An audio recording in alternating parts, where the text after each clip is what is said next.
Hello, hello, hello, my wonderful darlings. We welcome you to the inaugural episode of My Stereotypical Darling. I'm one of your two hosts today, Ethan, here with the fantastic. Sorry, I won't steal your thunder. Thank you, Ethan. I'm Megumi, and let me tell you, we are so incredibly excited for this first episode. We have lots and lots in store for you, but seeing as this is the very first episode, why don't we give them a little rundown on what this whole thing is about? Gladly. In a world where we are constantly judged and assumptions are made about our looks, our appearance, our mannerisms, My Stereotypical Darling grabs hold of those assumptions and throws them way out of the window. We look at the people out there who are defying those stereotypes. Those who are saying, no, you cannot, you will not contain me. That's right. You know, I absolutely adore how our generation is just unapologetically being themselves. But we also want this to be a celebration, no matter what their age, of those who are fighting back against the assumptions made about them. We truly do hope you enjoy our little show here. So sit back, relax, get comfortable, and let's get to it. Our first segment today is a little something we like to call Darlings of the Week. Wow. Essentially, each week our lovely crew finds someone out there in the world and we're presented with a photo. It's up to Ethan and I to guess what it is that makes this person unique. And with one guess each, the stakes are high. How exciting. Okay, let's see the first. Oh, wow. That stuff. It's the suit, it's throwing me off. I don't know. Yeah, well, I'm just gonna go for it. I'm guessing this person is a businessman, with all the suits. I can see it, and the bodyguards too, but I mean, I gotta say, I think I'm sensing something a little bit different. And mind you, this is a wild guess. Could that possibly be? And I mean, this is a grand slam attempt, a home run attempt. Could that possibly be world famous figure skater Yuzuru Hanyu?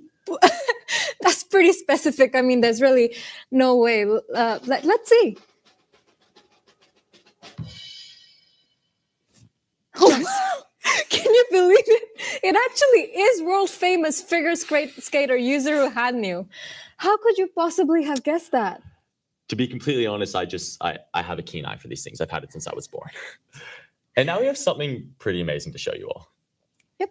Of course, during this show, it's our goal to really highlight those darlings that are breaking the social expectations placed on them. So today, we'd like to introduce to someone named Julian Stoney. Now, Julian is an avid gym goer, a personal trainer. He's currently studying a master's in dietetics.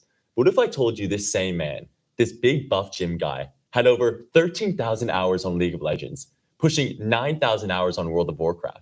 Now, don't get it twisted. We don't say this in a negative way at all. But how amazing is it that someone can have an absolute and equal love for two things, gaming and hitting the weight room, that society often depicts as two complete polar opposites? Yep. We say with great pleasure, please give the warmest of welcomes to the buff gamer himself. You know him as Julian. We know him as Julian. It's Julian. Welcome. How are you going? Hey, good, thanks. Yourself? Great, thank you. See you. Likewise. It is so great to see you. Now, we're definitely conscious of what is sure to be a busy schedule on your end. So we're going to jump straight into the questions. Do you feel any pressure being such a gym enthusiast? Like, do you feel like all your hobbies are based around going to the gym?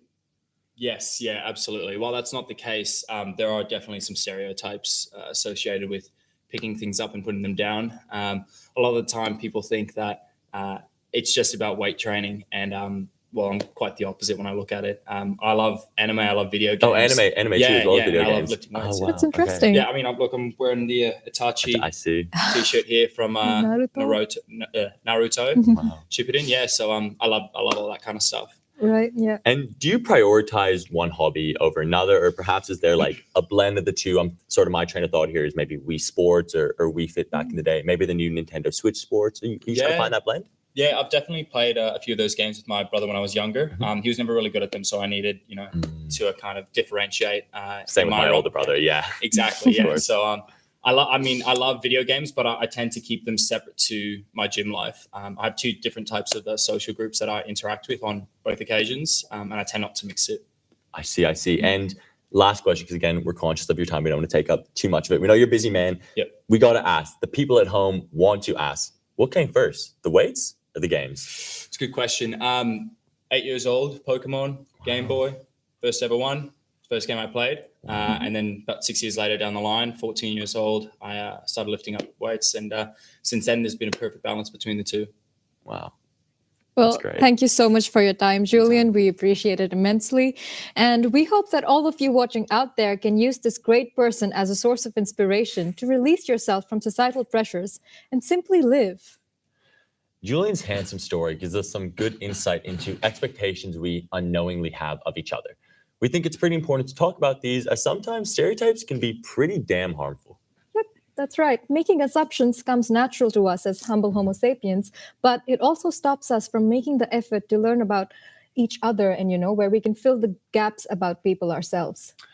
So, Megmi, I've got to ask, seeing me here, obviously we've met beforehand, what assumptions have you made about me? Well, I think that you're very good at Minecraft. I'll tell you what, you would not be wrong about that. I was known for my parkour skills back in the day. I was a bit of a Hunger Games warrior. I'm glad to know. But also feel like you're someone who would show up in, people's visions like an ominous apparition. Yeah, look, it's very interesting you bring that up. And I think that shows that you're obviously very perceptive about people. I was once enrolled in a Taekwondo class as a kid, and my sensei, my master, said to me that he saw a great darkness within me. And that's unfortunately why I had to stop. And well, in honor of defying expectations and slaying, we would like to now present another truly wonderful story. Yep, we've said it before and we'll say it again. It is so important within our diverse society that we celebrate how different each of us are, especially when we're battling against division and hate. In this next video, our guest, James Howarth, identifies as a gay man. And although there are 1,000,001 things that make him a darling, what makes him particularly special is that his father, Ian, is a priest for the Anglican Church. It's easy to associate religion with homophobia, and we wouldn't crucify you for that one. However, Ian continues to be a proud advocate for the community, supporting and loving his son unconditionally. Hi, my name is James. I study at Deakin University, and I identify as a gay man. Hi, my name is Ian. I'm married. My wife's name's Alison. We've been married for 34 years. We have 2 children, Riley and James, and a grandson, Alex. Do you think that it's important that people, especially in your field of work, advocate for LGBTQIA+ rights?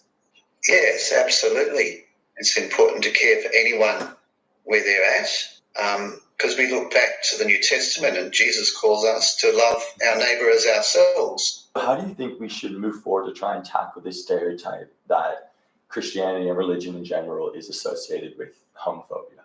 I think just to continue to advocate for people who are sexually diverse and to be present with them in a way that shows the kind of love and care that not only the Christianity really calls for, but ultimately the community is calling for. It's really for everyone.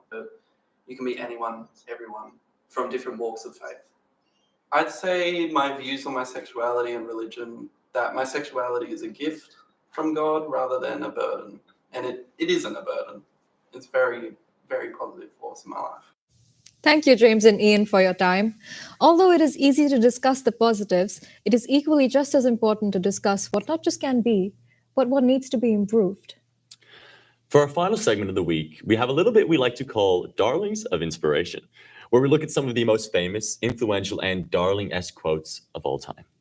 Now, our team did a great deal of research for this one, and I'm sure you've all heard of Sir Isaac Newton, and of course his 3 laws, the basic physics principles. However, he did in fact have a 4th law, and he called this the law of love.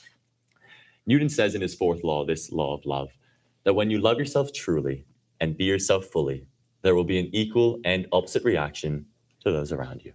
He truly was a poet, that man. You don't have to tell me twice. Well, our wonderful darlings, that's all we have in store for you this week. We truly do hope you've enjoyed this first episode of our little show we've got going on. And we hope to see you all once again. Stay safe, stay peaceful, and I dare to say, Stay daring. Goodbye, y'all.